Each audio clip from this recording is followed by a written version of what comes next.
Hey everybody, welcome back to the Carry and Cut YouTube channel.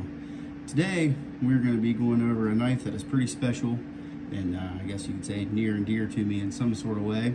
One of our viewers, Tom, wanted me to put a review on here of Old Faithful. It's a knife that I had in a short and he requested I go over it. This is the Ontario Knife Company Rat Model 2.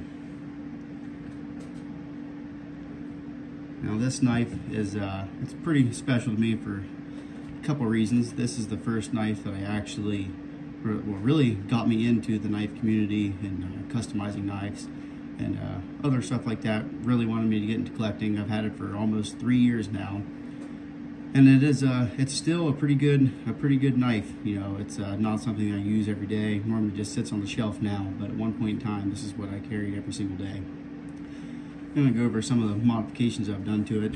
Right now it has Flytanium copper scales on it, solid copper scales. I got rid of the pocket clip on it. I just throw it right into the pocket when I do use it. I got black thumb studs on it, and I also swapped the blade out for a D2 model blade. These knives originally come with the AUS-8 steel, which that is not a very desirable steel by any sort of imagination. The knife came stock with these black, I think they're G10 kind of plastic scales, which it was still a very nice knife at the time. Well, pretty nice knife. It's a good beater knife, I'd say. You know, something you really don't have to worry about the price on a new one. For the D2 model, which this blade, this whole knife with original scales and the D2 blade is going to set you back around $47 to $50 depending on where you get it at. I was checking on Amazon and Blade HQ, and they're somewhere between $45 to $50. The AUS-8 model, which I'm going to have linked in the description below, it's running about I think it was $37. I'll have a link in the description for that. I'll have a link for the scales, the blade, and the thumb studs. So what makes this knife special? Well, it's cheap and it's reliable.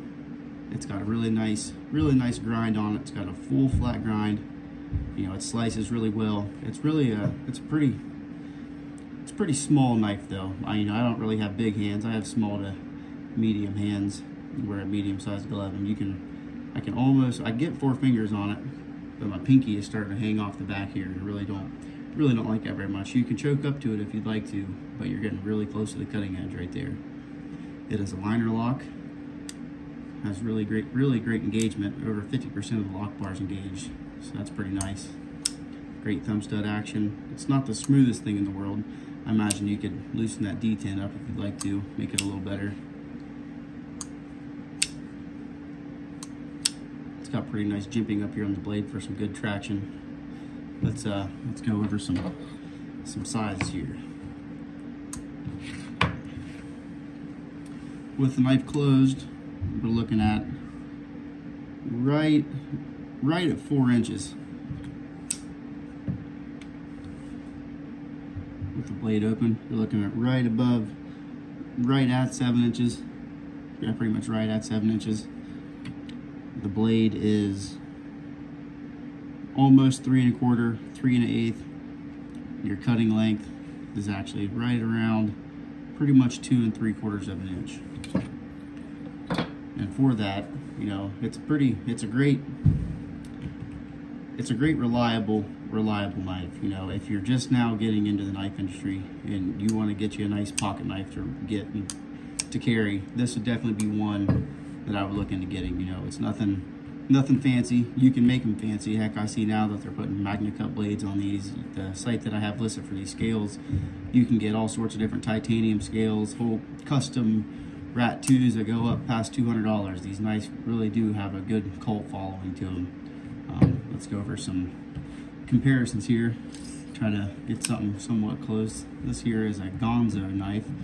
Its model on this one is the FH11S. This is another smaller beater knife that I carry to work all the time.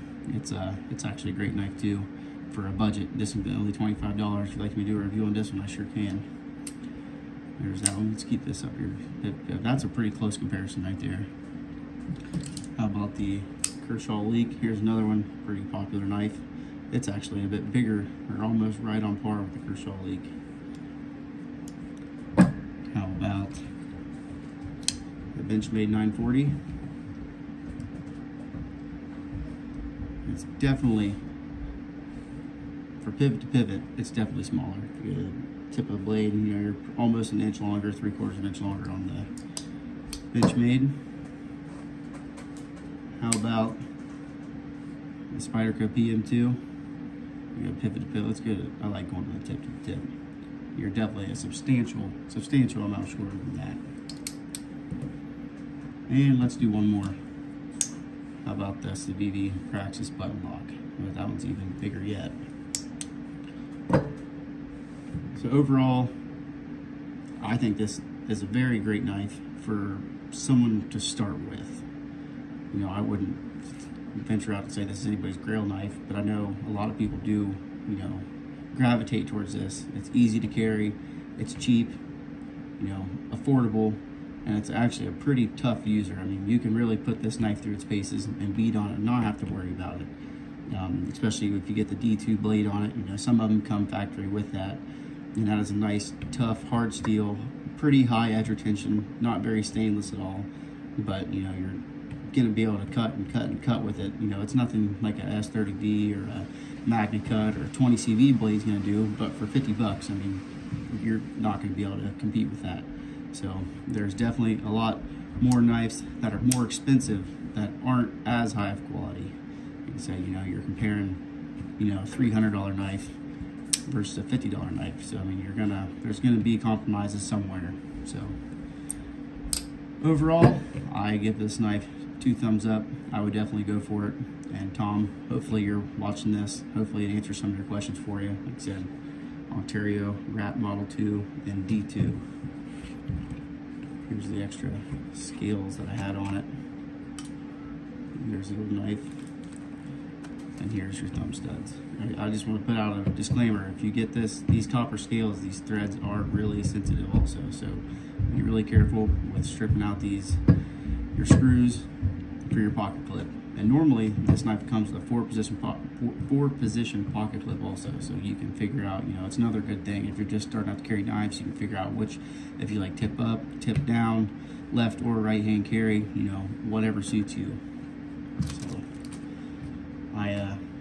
if you got a friend that's needing a knife, that's just now getting into the knife industry, liking it, if you want to give something to them, this would be a perfect knife. You know, I would give this knife to my best buddy if they wanted one, just for a loaner knife or whatever. So all right guys, till next time, thanks.